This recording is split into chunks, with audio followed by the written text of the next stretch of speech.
السلام علیکم دوستوں اگر آپ ایک محب وطن پاکستانی ہیں نا تو آپ کے مائنڈ میں یہ بات ضرور آتی ہوگی کہ یار آخر کن وجوہات کی بنیاد پر انڈیا جو ہے ہم سے کافی آگے نکل چکا ہے۔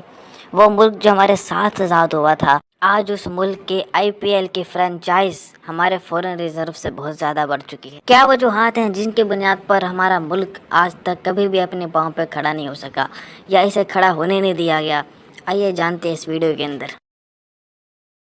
دوستوں انگریزی میں ایک لفظ استعمال ہوتا ہے اسٹیبلٹی، اردو میں اس کا ترجمہ بنتا ہے استحکام۔ اس استحکام کی دو قسمیں ہوتی ہیں، ایک ہوتی ہے پولیٹیکل اسٹیبلٹی یعنی سیاسی استحکام، اور ایک ہوتی ہے اکنومیکل اسٹیبلٹی یعنی معاشی استحکام۔ دوستوں اگر کوئی بھی ملک دنیا میں کسی بڑے مقام پر پہنچنا چاہتا ہے تو سب سے پہلے اس کو چاہیے کہ اپنے ملک میں استحکام پیدا کرے۔ جتنے بھی ڈیولپڈ کنٹریز ہیں جس طرح امریکہ ہے، چائنا ہے، رشیا ہے، آپ ان میں دیکھیں تو آپ کو پولیٹیکل اور اکنامک اسٹیبلٹی ضرور ملے گی۔ تو سب سے پہلے تو یہ سمجھتے ہیں کہ یار یہ اسٹیبلٹی کیا ہوتی ہے، یہ استحکام کیا ہوتا ہے، تو اس کو ایک مثال سے سمجھتے ہیں۔ دیکھیں، اگر آپ صبح سویرے اٹھتے ہیں اور اپنے آفس کی طرف روانہ ہوتے ہیں اور آپ کو یقین ہوتا ہے کہ بھائی آج مجھے بزنس کے اندر کسی بھی قسم کا نقصان نہیں ہوگا، مجھے بزنس کے اندر کسی بھی چیز کا خطرہ نہیں ہے، تو آپ کے ملک کے اندر اسٹیبلٹی ہے۔ اگر آپ کسی دوسرے شہر میں کسی ٹرپ پہ جاتے ہیں اور آپ کو یقین ہوتا ہے کہ بھائی آپ کے ٹرپ کے دوران ملک کے اندر ایمرجنسی کی صورتحال نافذ نہیں ہوگی، تو آپ کے ملک کے اندر اسٹیبلٹی ہے۔ اب اگر اس کو میں عام لفظوں میں بیان کروں تو یہ کہا جا سکتا ہے کہ جس ملک کے اندر انسرٹینٹی جتنی کم ہوگی، اس ملک کے اندر اسٹیبلٹی اتنی زیادہ ہوگی۔ اب دوستوں بات کرتے ہیں کہ یہ پولیٹیکل اسٹیبلٹی یعنی سیاسی استحکام کیا چیز ہوتی ہے۔ اس کو اس مثال سے سمجھیں کہ اگر آپ کے ملک کے اندر الیکشن ہوتا ہے اور کوئی پارٹی اقتدار میں آتی ہے تو آپ کو یقین ہوتا ہے کہ بھائی اگلے 5 سال تک یہ پارٹی ہی حکومت میں رہے گی، 5 سال کے دوران اس کے علاوہ کوئی اور الیکشن نہیں کنڈکٹ کیے جائیں گے۔ اس کا مطلب ہوتا ہے کہ آپ کے ملک کے اندر پولیٹیکل اسٹیبلٹی موجود ہے۔ اب دوستوں پاکستان کی پیچھے رہ جانے کی ایک مین وجہ جو ہے وہ پولیٹیکل اسٹیبلٹی کا نہ ہونا ہے۔ اس بات کو سمجھنے کے لیے ہمیں ذرا ماضی میں جانا ہوگا۔ پاکستان آزاد ہوا تھا 1947 میں، اور آج یعنی 2022 تک اس کو تقریباً 75 سال گزر چکے ہیں، اور ان 75 سالوں میں پاکستان نے اپنے 18 وزیر اعظم تبدیل کیے، جبکہ بھارت نے ان 75 سالوں میں صرف 14 وزیر اعظم تبدیل کیے۔ اور پاکستان میں تو 75 میں سے 33 سال ماشاءاللہ نافذ رہا ہے، اور دیکھا جائے تو پاکستان نے صرف 42 ایئرز کے اندر اپنے 18 پرائم منسٹر تبدیل کیے۔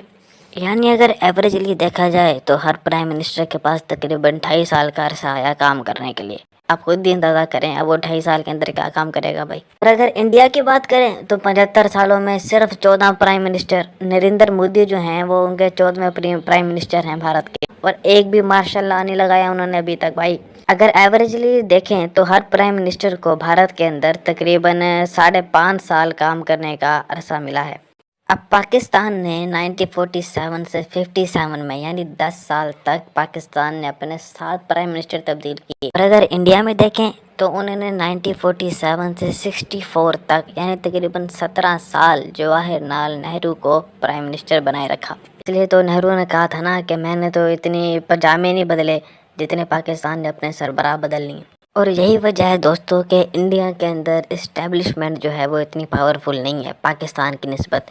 پاکستان میں تو کہا جاتا ہے نا کہ بھئی establishment is a government maker, یہ حکومت بناتی بھی ہے اور حکومت گراتی بھی۔ کیونکہ پاکستان کے اندر پولیٹیکل اسٹیبلٹی نہیں ہے۔ اور مزید اگر بات کریں دوستوں تو آپ کو معلوم ہوگا کہ پاکستان کے اندر پہلا الیکشن 1970 میں کنڈکٹ ہوا، یعنی پاکستان بننے کے بھی 23 سال بعد، جبکہ بھارت کے اندر پہلا الیکشن 1951 سے 52 کے دوران کنڈکٹ ہو چکا تھا۔ جب اس لیول کے حالات ہوں گے آپ کے ملک کے اندر تو دوستوں پولیٹیکل اسٹیبلٹی کہاں سے آئے گی؟ اور آپ یہ بھی تو دیکھیں نا کہ آپ کے ملک کے اندر کبھی بھی کسی پرائم منسٹر نے اپنی مدت پوری نہیں کی۔ جو بیچارہ آتا ہے 2-2.5 سال 3 سال کام کرتا ہے، پھر اس کو اوپر کرپشن کے یا پھر غداری کے الزامات لگا کر اس کو باہر بھیج دیا جاتا ہے۔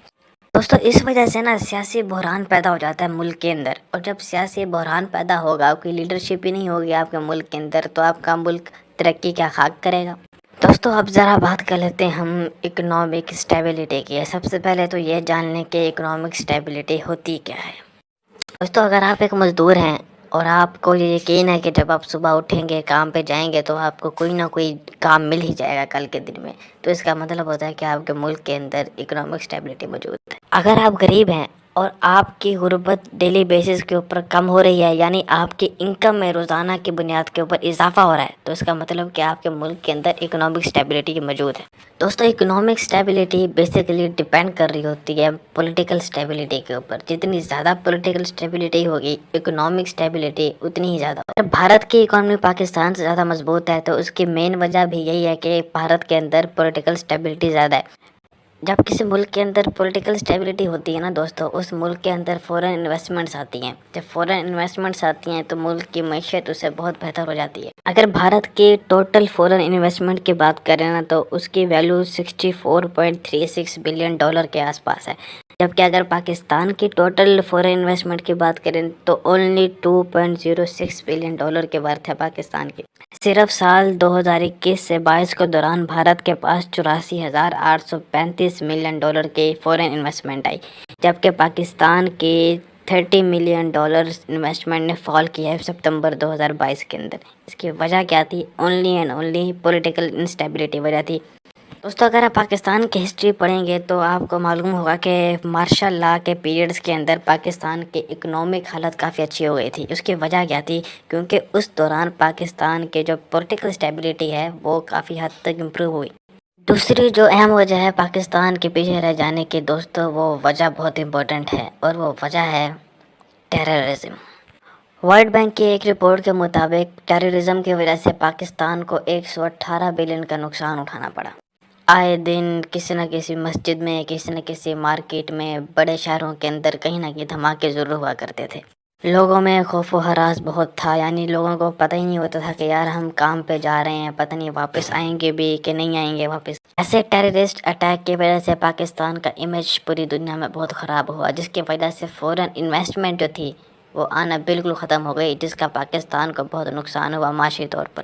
ہم نے اپنے 15 سے 20 سال جو ہیں وہ ٹیررزم کے خلاف لڑنے میں جو ہے وہ ضائع کر دیے، جبکہ انہی 15 سے 20 سالوں کے اندر بھارت نے اپنے ڈیولپمنٹس پر کام کیا، نئے نئے پروجیکٹس لانچ کیے، جس کی وجہ سے اس کی اکانومی ظاہر سی بات ہے بہتر ہو گئی اور پاکستان پیچھے رہ گیا. لیکن دوستو ہمیں کبھی بھی مایوس نہیں ہونا چاہیے، اللہ کی رحمت سے کبھی بھی مایوس نہیں ہونا چاہیے. ہمیں اچھا برا وقت ہر ملک پر آتا ہے، ہر ملک نے سروائیو کیا. اگر آپ ہسٹری پڑھیں پاکستان کے حالات دیکھ کر بے شک مایوسی ہوتی ہے، لیکن میں اپنی اس ویڈیو کا اختتام یہ علامہ اقبال کے شعر پہ کروں گا کہ ملت کے ساتھ رابطہ استوار رکھ، پیوستہ رہ شجر سے امید باہر رکھ.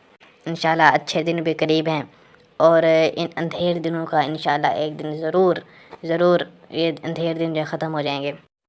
آنے والے کمال کے دن ہیں، عظمت ذوالجلال کے دن ہیں. فی امان اللہ. دوستو اگر ویڈیو اچھی لگی ہو تو چینل سبسکرائب ضرور کریں. آپ سب کے محبتوں کا بہت بہت شکریہ. اللہ حافظ. اللہ نگہبان.